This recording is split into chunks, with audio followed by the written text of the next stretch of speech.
Thanks so much for joining us. I'm Lorelai Shamayo, and this is MeWe Fairs, your safe space for authenticity and transformation. We have events throughout the Pacific Northwest, many online, and we interview our practitioners, our vendors, and our presenters before the events so you get to know who we are. And I'm excited to be here with Dre today, the psychic nerd. Dre, it's great to be with you. Yes, great to be here. Thank you for hosting me. You are so welcome. Well, so tell us, what things do you do? What do you do with MeWe Fairs? And what are all the different things that you do in your practice?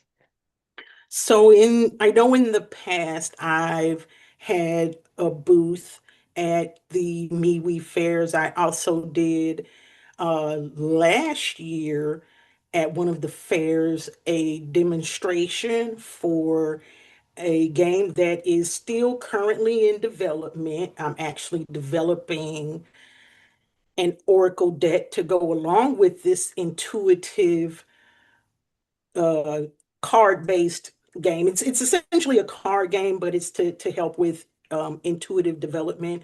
So I'm still working on that. And I also do mediumship events. I am a tarot reader, oracle card reader.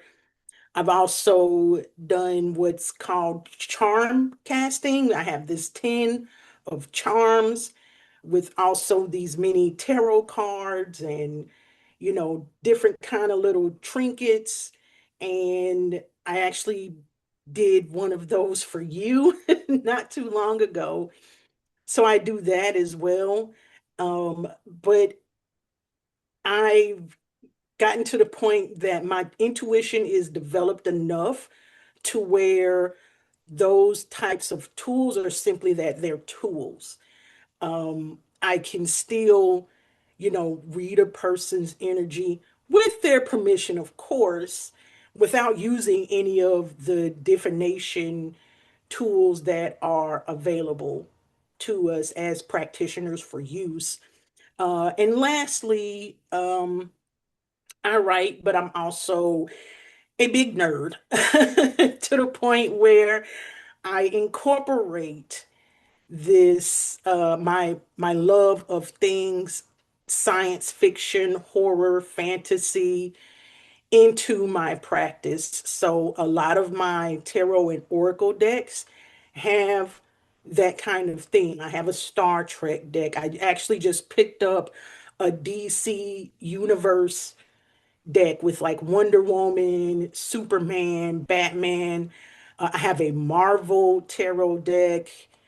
I have a specialized oracle deck I picked up called Cowgirls and Aliens. So, so it's deep, deep in my practice. It's not simply, oh, this is clever marketing or an aesthetic. Like if you want to talk about Star Trek, hi. You see my background back here, right? Look at that. That's from Star Trek Discovery, right? So I'm, just a huge nerd and I'm like these actually kind of go hand in hand. But if we get into that topic, we get into that topic. Um, but yeah, that's me and my practice in a nutshell.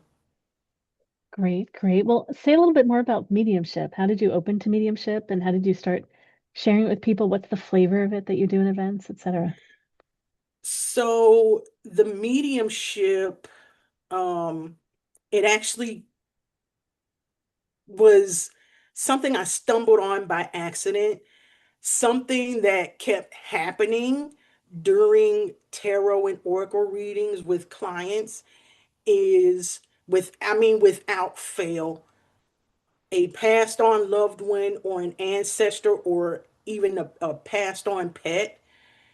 And even from previous lifetimes of the client would come through in the reading. And I'm like, what are you doing?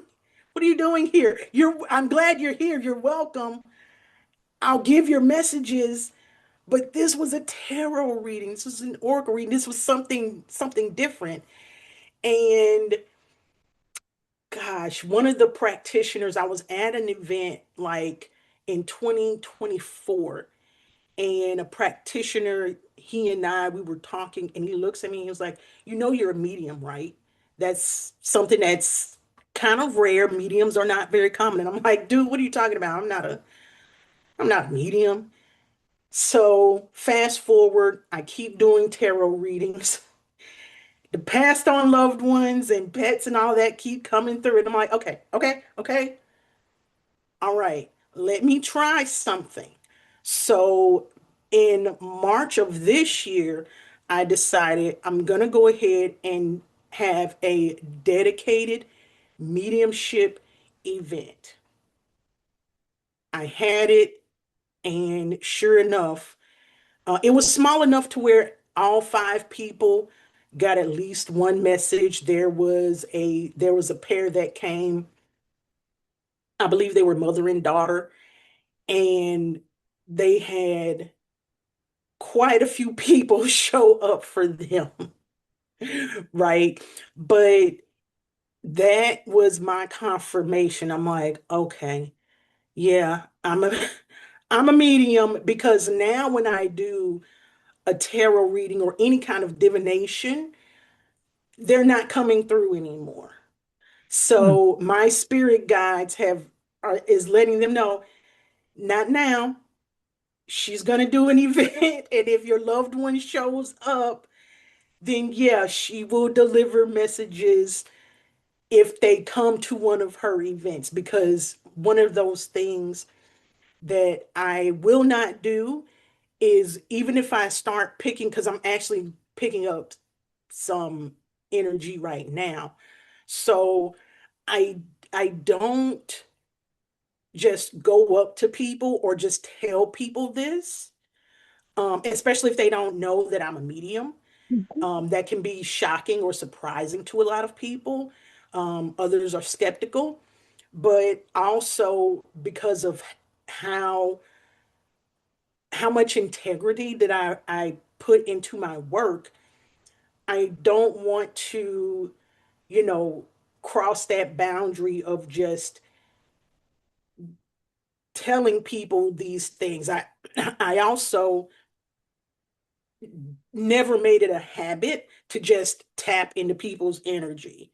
Some people, especially early on, they're tapping into everyone's energy, and I'm like, yeah, you don't want to do that, because you don't know what you're tapping into or what you could pick up. And when you're a practitioner and you're high vibrating, the not so good, energy loves high Right. vibrating energy. And sometimes you get yourself carrying something that's not yours, and it's Hmm. difficult to get rid of. And then it's in your house or your car, or whatever. So I'm Mm. very, very careful from an energetic and an ethical standpoint Hmm. about reading energy, tapping into energy, and even delivering the messages that I do receive. Yeah. Some people just don't want to know. They don't want their energy tapped. And yeah, yeah, Yeah. great. Great. So you've been having these mediumship events and it's going really well. And they know now how to deliver messages through you. So you're doing more of that. Yes, like I said, the first one I did in March of this year, and I did one last month. I do have one coming up this month, uh, this weekend, actually, on Sunday. Mhm. Um, and the tickets are on Eventbrite. That's where you can go for all the tickets. And then there's next month, where I'm doing one with you through MeWe, but I'm also having another independent mediumship event on the 28th of June. Great. Um, July is shaping up to be the next event as well. So for now, it's shaping itself to be a monthly event, Mhm. with the occasional pairing of me doing it at other venues, other events, like I'm gonna do with MeWe. This is Yeah. the first one that we're teaming up on and partnering up on, and I'm pretty excited for it. Simply because it's me doing it outside of what I've already done, on my own. So I'm like, let me see if maybe I can do it in a multitude of ways, really. So this is kind of me stretching myself when it comes to my mediumship and just really seeing the different ways in which I can apply this to help people, because I know that some people, um, getting closure or getting information of that sort can be very, very helpful, especially if the loss of a loved one or a pet is brand new, Yeah. or there Yeah. was like a mystery around, like, why did this, oftentimes it's something like, why did this young person suddenly pass away? Or, why did my pet suddenly, you know, not wake up, the next day? So it's those kinds of things, or there's something unresolved, and it's very helpful for a lot of people. Yeah. Yeah. We Yeah. can go ahead and talk about the MeWe Fairs event now too. We're talking about some of the different events. The one you're going to do at MeWe Fairs is going to be in Mount Vernon. We have our fair there June 6th and 7th, and you're going to be doing the Saturday night event. So 6:30 p.m. on June 6th, you're going to be doing mediumship. And it's up on our website at MeWeFairs.com. Our tickets are on Humanitix. Your tickets are on Eventbrite. I'll say the plug for us. I think we're people are going to get you at a lower price at our event. So hey, come on over to Mount Vernon. But you're all around Seattle, so you've got lots of things you're doing. Where are you on the south of Seattle side? Are you in West Seattle? Like where are you doing events so far? I'm actually really close to Renton. Hmm. When you type in the venue L Vortex, it comes up Hmm. as Hmm. a Seattle address, but it is in Renton. As a matter of fact, it's right across from the Boeing runway area. So that's where I'm doing them so far, so far. Um, Great. but as I continue and as it grows, if I need a bigger venue, I will search for one. But right now, I've actually have it limited to where it's 15 Hmm. people Hmm. Great. maximum, Great. because the I've got venue more is ideas kind of of venues small. for you, so you're set. Great. Well, how fun. Do you want to just share anything about just examples of people. I mean, you mentioned that you might have had a mother-daughter combo and that they had a lot of people come through for them.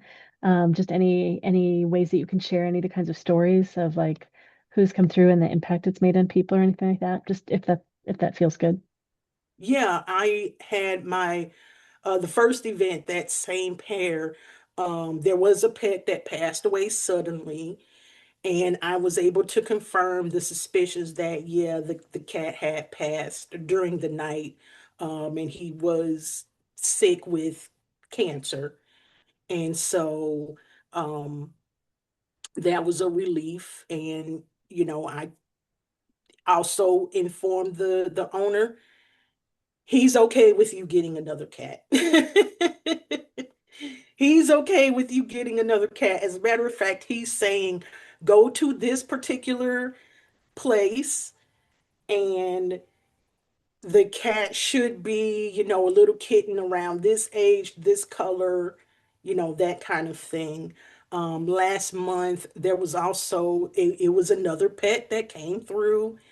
Um, the lady, she had suspected that her pit bull that had passed sent her current dog to her and her spouse. And I was able to confirm her own intuition. I'm like, yes, she absolutely sent this this new dog that you have your way, because she knew that it would be helpful for you, and she wanted you to have that, energy um in your life. I've also had ancestors come through for people. That was the case last month. I picked up the energy of an ancestor for one of the guests that I'm like, I'm like, he's way back in your line. He's from an era of time that just there's barely any recorded history for. And I could not get his name because his name came from a dead language, essentially. So it's those kinds of things where I'm like, okay. So for me, it's having to make sure that one, I'm grounded and I'm not being, I'm not allowing the energy to kind of take over. Um, I have to make sure that as I'm feeling it, it's not like integrate, it's not anything that I'm integrating, if that makes sense. Okay. Because the clairs they're actually expanding and I'm starting to pick up more Hmm. of the clairs and I'm able to sense energy in some different ways and I'm just like, okay, all right, all right. So but Yeah. that's number one.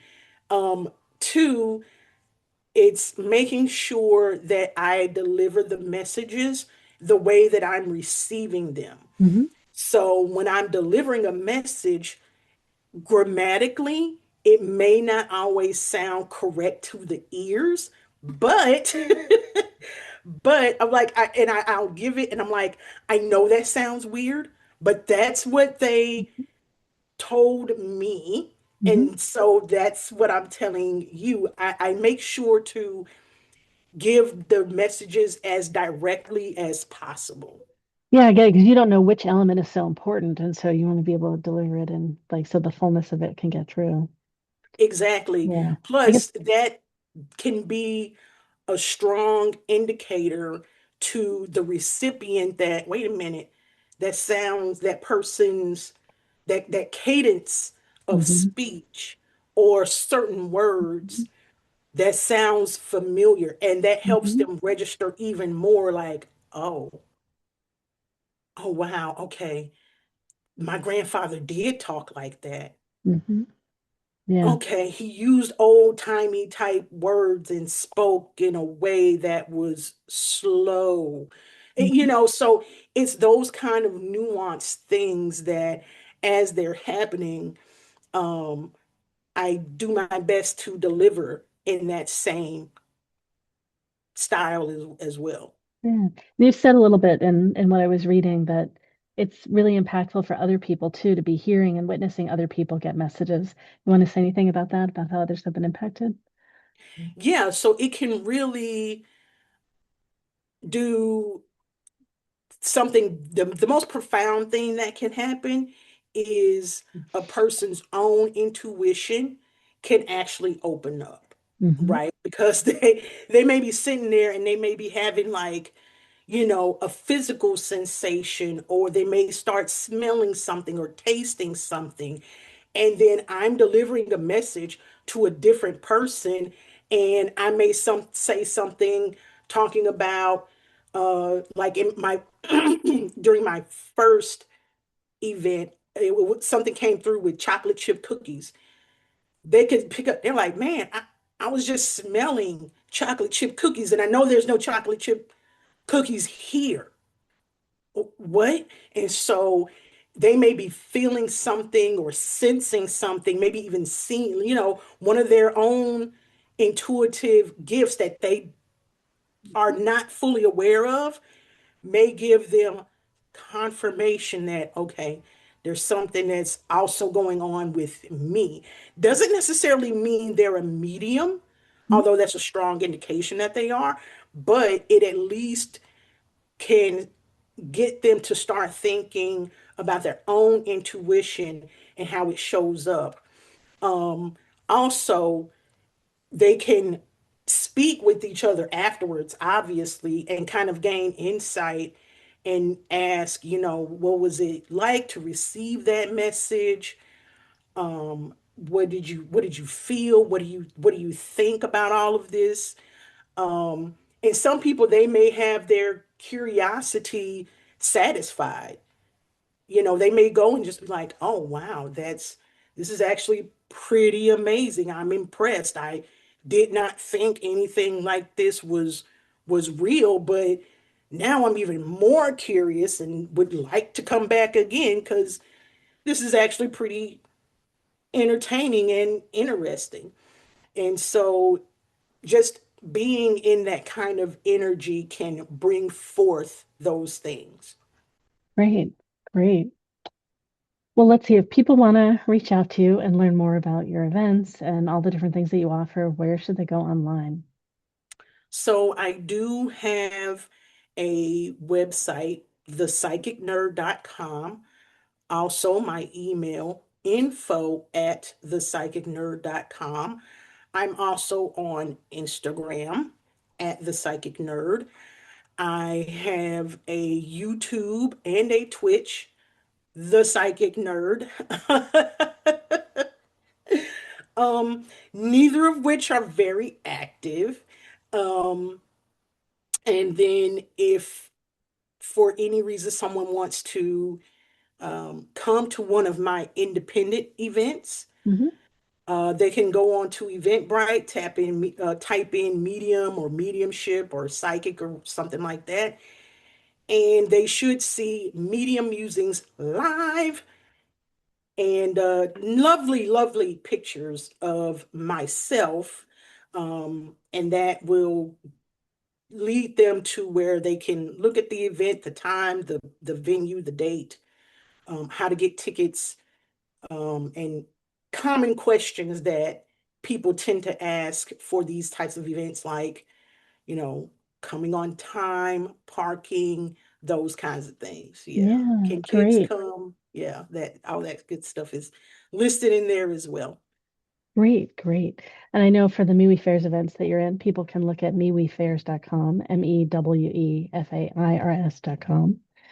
Well, this is great. I'm so excited for you that you um, like had this great opening and have acknowledged it and that you're sharing it more and more with the world. It's really great.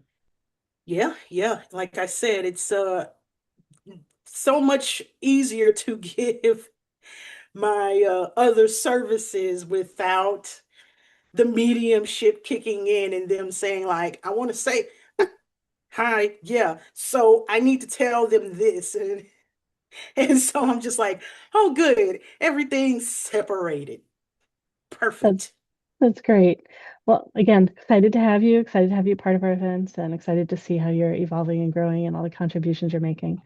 So thanks so much, everyone, for listening and watching. And you can experience Dre and MeWe Fairs coming up in lots of places. All right. All right. Thank you for Be having me. together again soon. You are welcome.